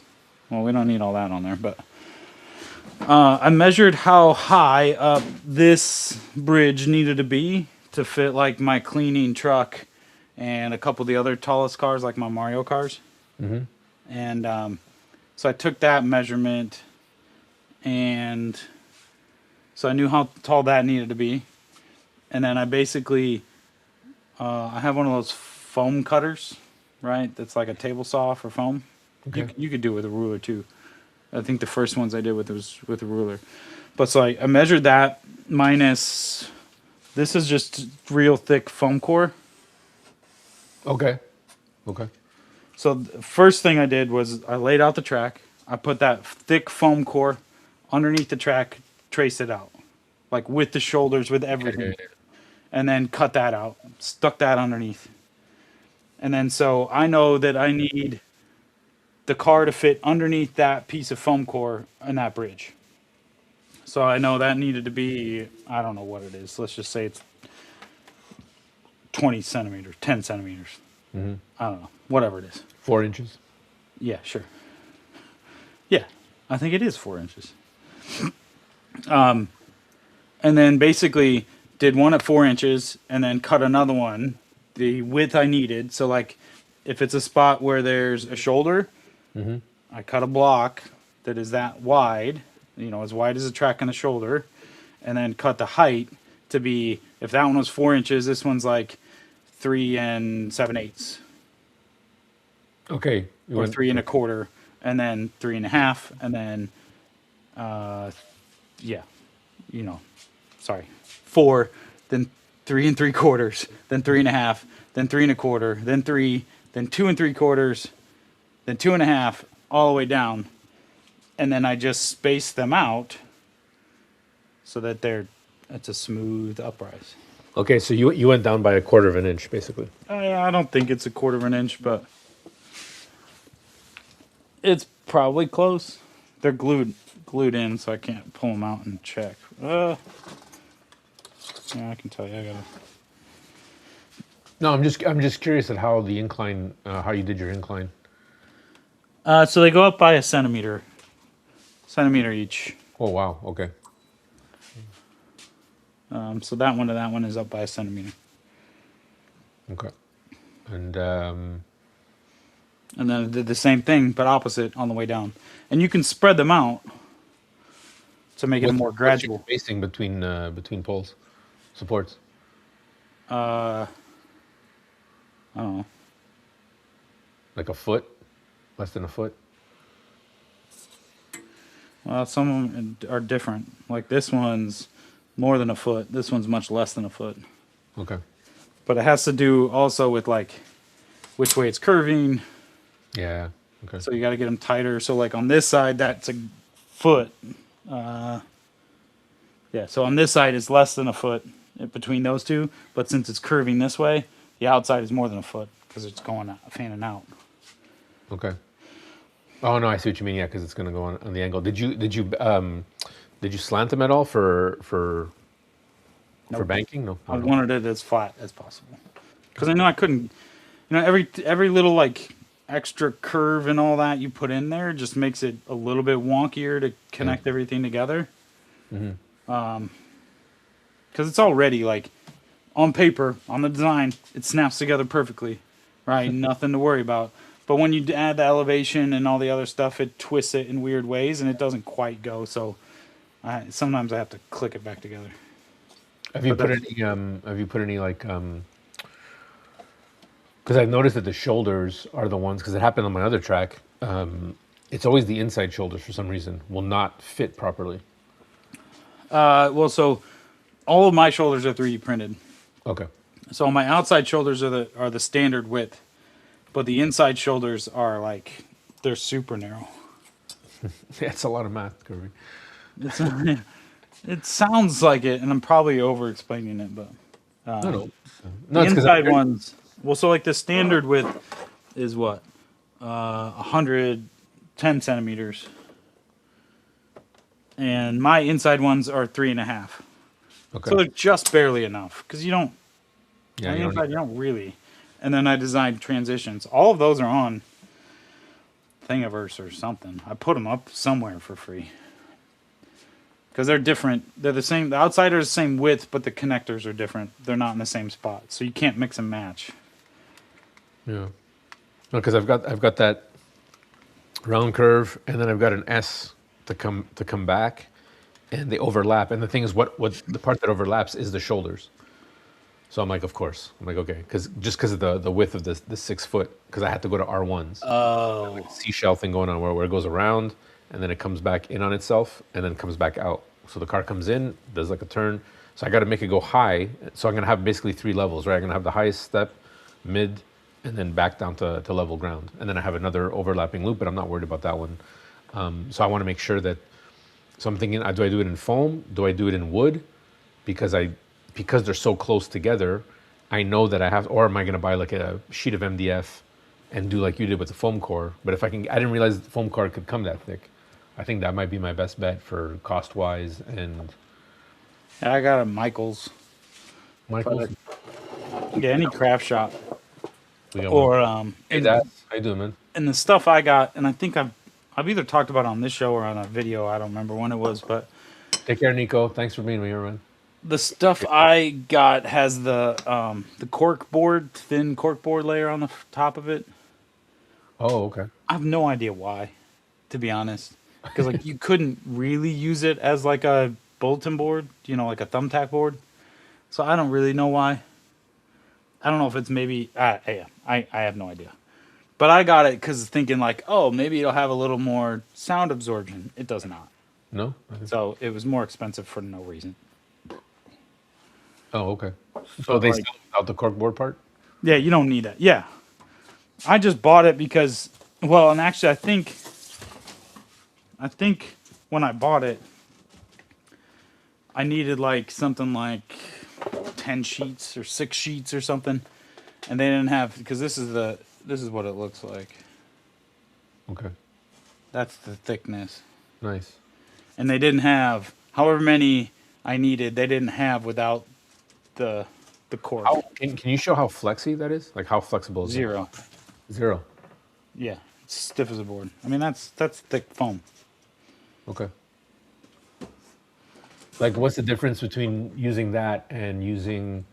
Because if you're telling me it's that thick, what's the difference between using that and using like press wood or plywood? Oh, it's a hell of a lot lighter. It's easier to cut. Okay. You know, like talking about like plywood, cutting a plywood. Because I have, because I took down a bunch of shelves back there. The guy made like the owner before us had these shelves that I had to take down, and they were all like makeshift. But he used 3 by whatever. I've got all these long pieces of 4 feet and 8 feet of just basically plywood shelves, and I'm like, well, I can repurpose these, but I'm like, plywood. It's not going to move. It's not going to flex. So I'm trying to wrap my head around building like another board, like an underneath track, and they're all cut into nice smaller pieces, so they're easily maneuverable. I'm thinking if I can use them because I have the pieces, why would I waste it? But then it's the supports, and then I'll make them out of wood. I don't care, because he's got all these dowels of 1x1 pieces. I've got plenty of those. So even if I don't make the long, like you did there, where you got like the whole support long, I put 2, like 2 and 2 and 2, and then that just supports the plywood. My thing was, I'm worried that this plywood is. I mean, I guess I could screw it down. I'd have to screw it down into each piece. But my worry is the connection, right? Each piece that I connect, you're going to have like a little Of the plywood. Yeah, but unless I guess I could put it on a 2x2 and then just. So that's the one thing is I made sure like this board here, the like the track actually sits on. There's a seam. So I made sure that there's a support on that seam. And then so you just have to space them out. Okay. So that way that seam has support on both of them, so it doesn't Okay, get weird. that's the trick I'd have to do. Okay. But yeah, I mean, if you have the plywood, you just need a jigsaw to cut it in that. Because like on my last track, I used that real thin, like it's called hardboard or something. It's the same stuff they make pegboard out of. Yeah. I used that because I was like, oh, it's thin, it's not as stiff as I wanted it to be, but it's like it's pretty stiff. It'll give me the support.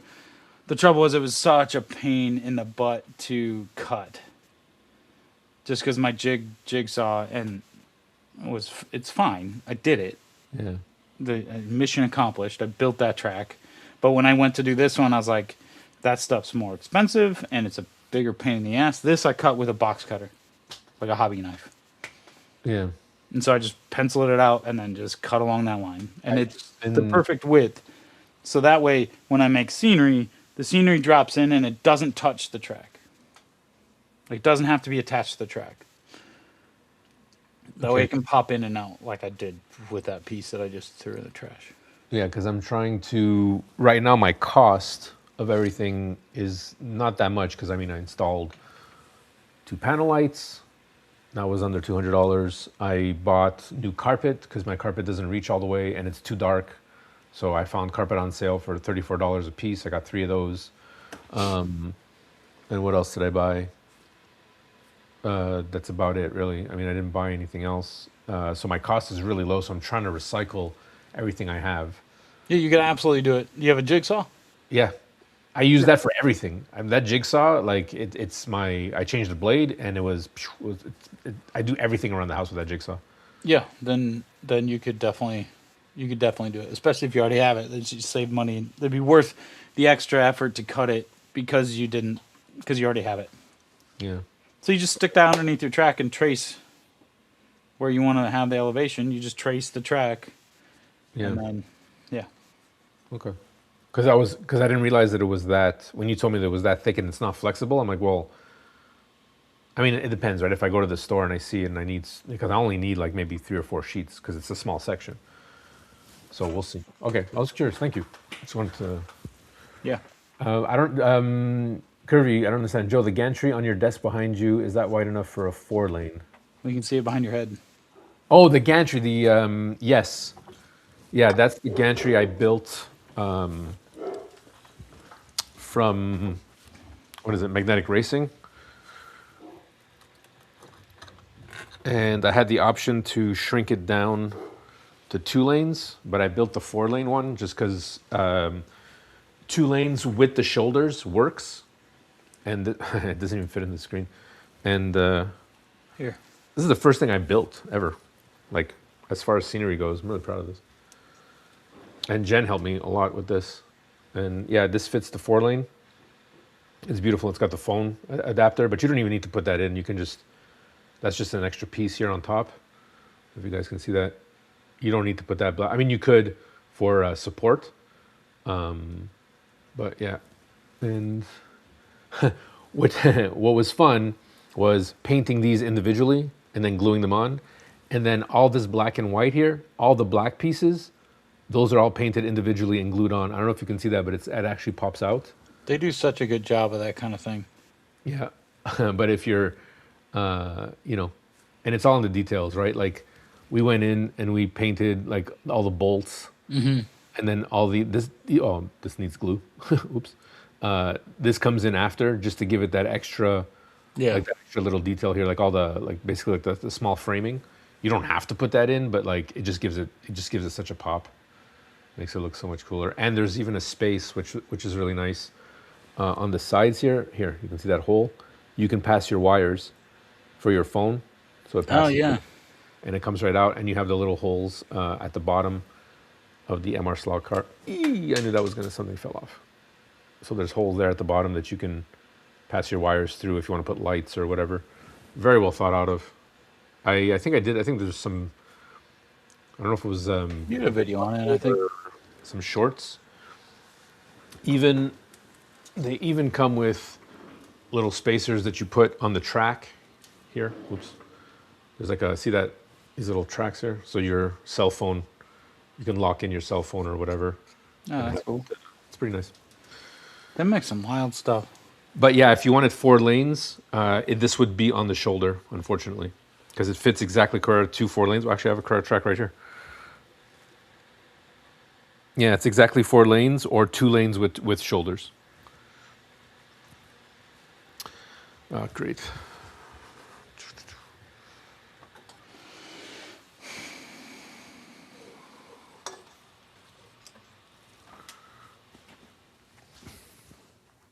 This chair has my axle box and CU and everything that I did not want to take apart. It's just a mess. I'm like, I'm not going to take apart that axle box and read. I'm just going to put it all together, and then one by one, I'll figure it out. West Coast, what's going on? Yeah. All right. We did. That's what the other thing I was going to show. I don't know if it's going to work or not. Let's try. That's what I'm looking for. Adding an Axle Box Ultra, and I need something to support the phone for Analog Smart Race. I'll do that next time. It works. The one thing that I wish it also came with, which it doesn't, which I think you can finagle through the experience. At an angle, it's easy to manipulate the phone after. My phone didn't always go into landscape mode, so I would have to pick it up when I would turn it on and turn it sideways and then put it back in, which was annoying because of the wire back and forth. So you got to be careful because it is fragile. I think sometimes I would have preferred, there was certain where I preferred that because of the lighting, I would have preferred my cell phone to be more straight versus at an angle. And that's the only downside, I think, to that. So just be aware of that. Like, try your cell phone at an angle. If you have one of these, you can get these on Amazon, like these little clip thingies. Yeah. Get a tall one. And this is what I was using at first, but obviously it's ugly on the track. If you want that phone away. So, I mean, test your phone at I guess a 45 almost, and see if it picks up the cars properly. And if it doesn't, and if you're having trouble with your lighting, then that gantry might not be the best thing. Might not be the one for you. Yeah, it's really going to depend on your lighting, because I was getting false triggers. I mean, Smart Race does do a good job of giving you the settings so you can adjust that, but you will inevitably get false readings sometimes. That's my only 2 cents about it, but it worked great for us. So just about have my analog sensor ready to go. And we got a tweak. We got one for sure working. For some reason, when we get two lanes, the second one isn't working. So we got to work on that. But Oh, for your timing system? yeah. Can you show that? Can you show people what you're working on, or you don't want to? Before that, Curvy, before you go shopping, call me, text me. Oh. Before you go shopping. Well, there's a command center that I'm building that connects to. It wirelessly connects to your smart race device. I think I've shown on here, but it basically, smart race runs on your tablet, and then you can add phones to be driver stations as you're using the Connect app. What this does is kind of connects to Smart Race as a Connect app, even though it's not. It's a physical device with buttons on it. That command center does a number of different things. Like you can set it so, like right now, when you start your a safety car on your track, it just goes until you press that button again. I set it up so that you can set a delayed timer. So you can say, I want it to go for 5 seconds, I want to go for 30 seconds, you want to go for however long, and then automatically resends that ESC button press Okay. to the CU, so it calls it back in automatically, which is cool. Yes. The escape button. Correct. That's the big feature. It has a call button. It has a start, a stop.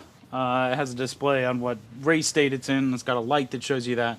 But that's just like the main connection to Smart Race. And then what I've built to go with that are some driver stations. So on the driver station, there's a call button. There's a fuel LED light that changes colors and shows you how much fuel. And then on the little screen, it shows you what position you're in, what your driver name is, your last lap, your best lap, how many penalties you have, and what your gap to the leader is. That's what I initially built it as. And then people are having so much trouble with those camera sensors with Smart Race that I was like, well, I could build a sensor. Like I built sensors for other things like flashing lights and that sort of thing. And so that's what this is. Oh, nice. An ultrasonic sensor with a light that tells you if it's working or not. And all of these things connect wirelessly together. So they just need USB power. So this wire goes like down into your table. This sits next to the track. And then you calibrate it so when your car goes by, it says, oh, lane 1 lap, lane 1 lap. And if you stop in front of it, it can count it as a pit. Oh, that's sick. But wait, do you need one for, is that one taking care of 2 lanes? No, 1 lane. So how would I incorporate that if I had 4 lanes? It'd go from the top. Oh, right on. And so then you would measure, and it basically it's an ultrasonic sensor, so it's just measuring designed for like if this was, say this was like a robot going and it had the sensor on the front, it would say, up, wall, don't drive into that wall, turn and go this way. So it can measure like how far away a solid object is. Mm-hmm. So what this is doing is measuring when there's a solid object within a gap. So it can be way back from the track, and you can say, I want to measure this gap, or it can be right up next to the track, I measure this gap. If there's another car over here, it sees it, but it's like, nope, that's not within my window, so I'm not going to count it. So then you have one on the other side of the track to count that lane. And I know we spoke about this before, but why didn't you go with proximity sensors? Proximity sensors? Yeah. The ones I'm using for the pit lane game. We don't remember that? Okay, never mind. IR sensors? Yeah, it's the one that has the double. It's So they can get jacked up by light. This can't get jacked up by light.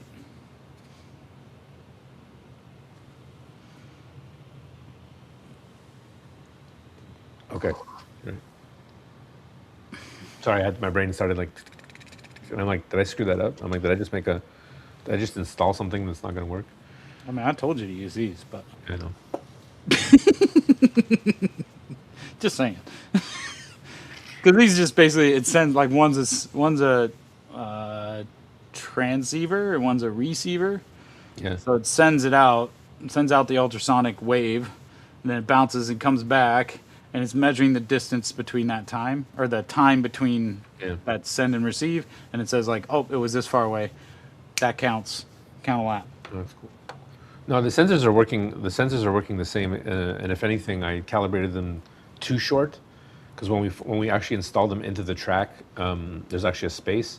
So, and I think I had dialed them back because you literally had to put if this was the sensor, you literally had to put your finger over the sensor, like right here, for it to trigger. And in my head, that makes sense because the car, you don't want anything like you don't want to pass your hand, and then Right. it thinks of whatever. So, I was like, okay, cool, like.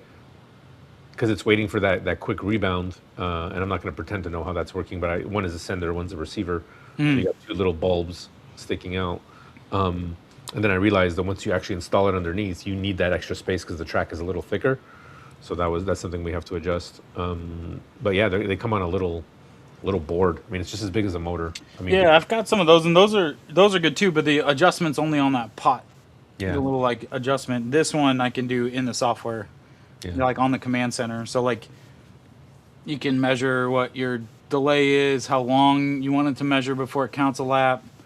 So that's what we've been tweaking too. I sent Mike a set, so Mike's been testing all this stuff. There's more tunability with the. That's what I remember now our conversation. There's more tunability with the. Just easier to tune it because it's, and that was the other thing too, is this sends out a wider fan. So I can have this further or back away. That the IR sensor that you have needs to be very close, which is fine if you're embedding in the track. But this isn't going in the track. It could need to go a shoulder. And that's what it was. I could not embed that in the track. It's too wide. Right. Nobody's going to want to put a hole that big in their track. Well, and this would fill up with dust and crap, and you wouldn't want that. But yeah, so very close on this guy. We have one for sure working. On my track, both work. We just got to figure out why both aren't working on Mike's track, and then He said he got one. What? He said he got one working. Last Yeah, time one's working for sure. It's just when we try to connect the second one, it just doesn't. It doesn't like it, which I don't. That's happened a couple times where it works fine here, and then I send them the firmware and it doesn't work, and so I don't. Yeah, there might be some settings. Well, yeah. Anyway, that's deep in the weeds. I'm not getting into right now. But we're working on that fix. Yeah. And then I'm gonna send Greg Clearwater a set because he runs a lot of analog, so then he can put it through the ringer. And then yeah. And the analog sensor was just like honestly, it was an afterthought. I was like, oh yeah, I could do that. The driver station and the command center are where that's really what it's for. Because on the app, when you have the Connect app, and sometimes when you press it to do the call button, and everybody's in panic, I crashed, I got to stop the race. Sometimes it just does not go, for whatever reason. And so this is very it's a tactile button. You pressed it. It immediately flashes that you pressed it, and it stops the race immediately. But you can have it in my thing. You can also have that call button stop the race. You can have it not stop the race and just send out the safety car. Mm-hmm. You can have it start the VSC, so it slows down all the cars and do the safety car. You can have it do. There's a lot of combinations of things you can do with it, that's kind of fun. You know what I did actually on speaking of that thing is for the call buttons. I was over at Francis's place. And we installed the remember that video we were talking about, that guy? He doesn't make videos anymore, but he it's one of the videos online that show you how to install basically an extension for the start stop on the Carrera CU. Yeah. And I almost called you because I was like, wait a minute, can I? Because what I did was I just basically fanned them out. I took the out of my TechSlot box.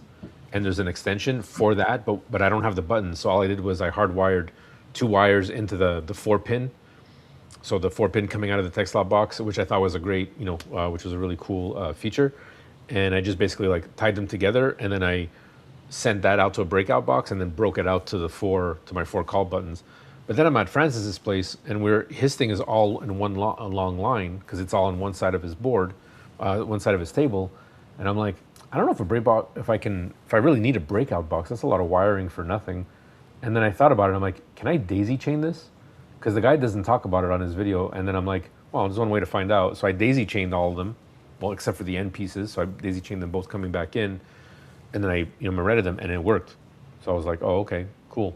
And the one thing that was funny, and I said, well, we got to open up your CU, and I have to solder two pieces. And he's like, you've done this before, like on your track, right? I'm like, yeah. I've never soldered to a Carrera board, and I'm like, hey man, first time's a charm for everything. He's like, you know what you're doing? I'm like, yeah, I do this all the time. I'm like, do. And it was super easy. It was super easy. I do not recommend. I don't know what it is about. I guess guys are used to this, putting the flux first and then putting the lead. I cannot stand that. I find that does not give for the precisions that we need on these slot cars.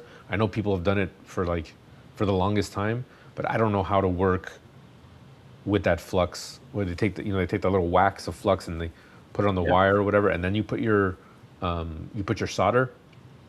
Well, all my solder has the flux already built in, like it's already part of the thing, and that's so easy. You just touch the tip, 2 tips, and you're done, right? And the trick is to get the solder onto each solder point, right? So if you've got the 2 pins in the Carrera thing, I'm sorry I don't have any examples here, but if I was soldering something onto here, I would put the solder on this pin first, then I would take my wire separately, put solder on the wire, and then put them together. Yeah, you got to tin them both, and then heat together, and then they just... They're talking about, check lanes. You can put as many as you want on the track, but only 2 will actually talk to the control unit. Only 2 check lanes, which creates 3 sectors. Because the start stop is technically it counts as the third end of a sector. They're talking about AI cars and individual IDs and all kinds of stuff that, I've one day, but not today is not that day. Today is not that day. Yeah, 2 and then the start is the end of the third sector. Yeah. Well, did you think of going back to scenery for a second? Did you think of because I had it in my head. I'm like, my track is all in pieces, right? But sections. So I got 4 or 5 sections on my table, and I'm like, how easy would this be if I just ran up to the garage now that it's warm outside and just spray painted my track? Have you thought of ever painting your track? Yeah. That's how I would do it. I would spray paint it. I know Greg used a roller on his. I think spray paint would stick better, but yes, if it's apart right now is when you should paint it. But my issue is this: it's like I almost did it, and I thought about it, and I'm like, wait a minute, everything's in pieces, but if I spray paint it, those pieces are not going back the same way. So it's going to be all uneven sections because I have in front of me. That's okay though. I have in front of me the 2 sections I did paint when I tested, and I'm doing the reverse. Normally you want a gray track with black. Oh yeah, you always got to make it difficult. No, I want to make it easier because I don't want to do 2 steps. So, because I'm just staring at it, I'm looking at it, and this is what I got. I don't know if you can, the light's shining on it, but right. And you can tell that these were 2 different, I did them in 2 separate parts because, this section doesn't really line up with that section. It's not horrible, but what I did do is that I put a straight line of tape down the center here. Yeah. And I'm like, I want to keep the... Who wants to keep the center stripe? Who does that? Dude, I am a Carrera fanboy, and I like it. Then don't paint it. I know, because this is the only way I would paint it. But it's like, I'm gonna lose. I wouldn't lose. You know what? I wouldn't lose it that much actually if I didn't keep it. If I didn't cover it, maybe. Because all I did was put masking tape here, on the rails. You're not painting. You're not putting that much paint. You'd still see it. Well, it's because I covered it. I covered all this with masking tape. Yeah, but I mean, like, you're not. I can tell that there's not a whole lot. You're Yeah. not like globbing paint on there. You would still see it. I'm thinking maybe because that's the easiest thing to do is just put the masking tape all along here because I'm lazy, and keeping it the black, and then I sprayed. My aim was to spray the rails, so with the masking tape on there, I just sprayed. My aim was to spray the rails, and you get that extra little, Yeah. right? It's just to give it a bit of texture. It's not even to put like markings or anything. It's just to give the track a bit of texture, and you can tell this side was a less texture, and this side had more texture. You're right though. You will see the seams. I thought you were painting the whole track. I forgot that you did that. Yeah. Now, when I just- paint, I'm gonna just a paint test. edge to edge, gray. I don't like the gray. Yeah, I'm going gray, and then I'm gonna do tire marks and oil spills and that sort of thing. Yeah, well, that I can do after. Like, once the gray is in there, you can put, like, and Massimo showed a great way. He just took a paper towel Yeah, his looks great. and just, you know, Yeah. I don't know, because Kirby was talking about scenery and stuff before too. So I'm like, oh yeah, I'm like, but the thing is, now would be the time to do it because it's hot outside. I cannot spray paint in the winter. It would take forever. And Painted track is not something we worry about in Slot Sync. Painted track elevations; those are not something that we worry about. somebody ask. Yeah, Bob from West Coast did. Okay.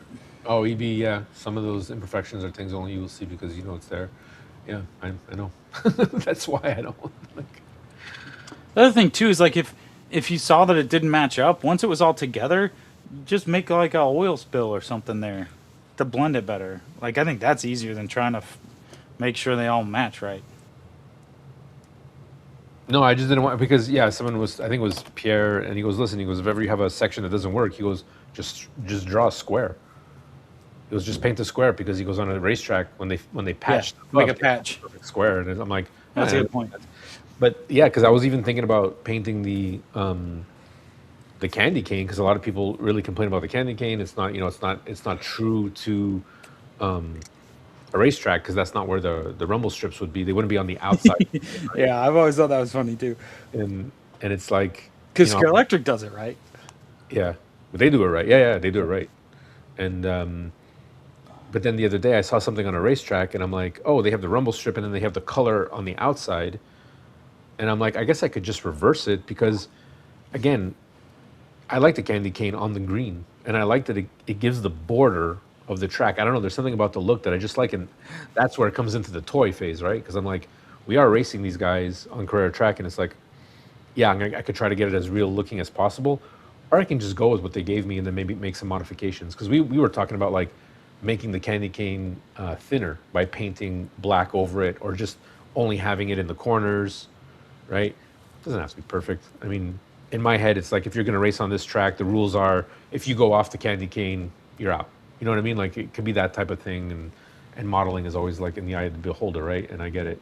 I just don't have time for. I like simple scenery. I like those billboards you made, dude. Like build them.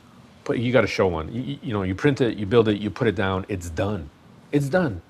Maybe add some grass to it, like on the poles or something. But it's just done. Clearwater, no candy cane here. If you want it, Perfect Joe, put your whole track together and then spray it with the airbrush. Yeah, that's probably. Oh yeah, there's the Michelin that Jen never got. What? There wasn't one in your bag? No. Only took me like a year and a half to ship those too. I didn't even ship them. I just brought them with me to Woodstock. Yeah, I'm like, here, babe, open them up. She's like, oh, I didn't get my Michelin Man. I'm like, what? I'm like, All right, well, this one's coming to you, Jen. no, it's okay. I'm just busting your balls, dude. But yeah, send it so my marriage will stay intact. No, the Yeah, next that sounds about right. we'll see each other for an event. I'm sure. Don't worry about it. No, they look great. I mean, the martini, the Yeah, yeah. Pennzoil, not the Pennzoil, the one you got in your hand there, the P0. Pirelli, there's the Egypt, the mobile one, Elf. Yeah, you sent me the Elf one. That was really good. I don't think I ever. Make new ones. Those are your designs, though, right? Though you didn't get those. Oh, that's so sweet. Yeah. Well, yeah, they're logos that I found. This one I never really did anything with because I never fixed that one. Oh, nice. It didn't print as nice as I wanted, and I never went back to that one. Where's Mike? He'll probably be like $2. Yeah, he's probably actually doing some work now. Um, Everyone needs a cheese truck advertisement for their track. Yeah. oh yeah, did you? I guess. Yeah, my cheese truck. Oh, that's sick. I'm gonna put that on the bridge. Is that 3D printed or is that foam? That's No, it's just I just printed on the printer. This is just like a placeholder, so I can. But it's let's see if I can find that picture. Let's see. Road America Bridge cheese. Has anyone printed drivers without a helmet? You mean like people's in the sitting position? Take care, EB. Thanks, man. Run your shelf, queens. No. Let's see. Can I? I am not. I know some of the French crew is going for West Coast, as I'm going to the NSR race in Edmonton. I'm saving my pennies to go to the NSR Easterns in Michigan because that's where the GRL Live will be held, guys. That will be the 13th of November. It's a cheese truck. So it's the bridge at Road America. That's so cool. So yeah, I'm gonna put that on. This is just to see if it blocked too much view. I'd change the scale, but yeah, I'm gonna build that. Well, I say that just like I said I was gonna build a bunch of other stuff and then wound up tearing it out before I finished. So we'll see. It's good to hope and dream. I'm going to Road America. My dad, for my birthday, I turned 40 this year. So for my birthday, he rented a cabin at Road America for the GT World Race. Nice. End of next month. That's sick. So yeah, him and I and my brother, G Money Smackdown Gerard, we are we are going for the weekend race. So I think we're going up like Thursday night, and then there's like practice on Friday, and then there's races and qualifying. I mean, there's a ton of that. They just like released the schedule a little while ago, and it's nuts. There's like races and qualifying like every hour on the hour for 3 days straight. So That's pretty cool. but Road America is going to be, that's where I'm going to, it's up in Wisconsin. It's really cool, like, road course, but it goes through the woods and stuff. So, like, that's going to be my inspiration for my track. So, Right on. Okay, that's not working. Never mind. anyone printed drivers without a helmet? No, I've never printed drivers with or without a helmet. I'm sure you can find those. I mean, whether you print them or I'm sure you can find someone in a driving position and then just paint stripes on them, like for seatbelts. yeah. I got plenty of people sitting, like those little plastic Bonhams that you can get like 100 for on Temu or Amazon. A bag of those little Chinese-made spectators, Oh, right. and a lot of them are sitting. I mean, you can just cut off the legs, and you know. I think, dude, we've been on for 2 hours. Yeah. I gotta go. I was supposed to race today, but You're supposed to I don't what? know if I'll make it up there. Supposed to race up in with Dan. Go race out in St. Charles. But I don't know if I'm gonna make it today. I got too much to do. The camper's full of crap from last week. And I would really like to put that off till Monday. But it's not gonna smell nice in there if I put that off till Monday. But we'll see. But yeah, it's a good show. Absolutely, dude. It was good. It was great catching up. We haven't been solo in a while, so it's good. Yeah. Let's see. And So now you're gonna disappear for another month? I am. Yeah, I'm gonna miss the next one. I'm gonna miss the next one. I was just thinking. I was like, oh yeah, I'll see you in 2. Nope, I will be in Maine. Yeah, Yeah, nice. yeah, Oh, dude, you go to Maine yeah, yeah, for vacation or for work? yeah. For vacation, Oh man, I might crash. I love Maine. we're going to Bar Harbor. Bar Harbor. Bahaba. Nice. Bar Harbor. Oh man. Yeah. Oh, Jen and I love going to Maine. We went there. My cousin's got a cottage in the New Hampshire, but it's right there. So the drive to the coast was like, phew. Yeah. It was like Nice. lake and ocean in the same week. It was beautiful. It was like, Yeah. Yeah. We're excited. But yeah, good show. good Thanks, show. everyone. Thank you so much for hanging out. See you when I see you. I won't be here next time. But yeah, All right, guys. thanks everybody. Talk soon.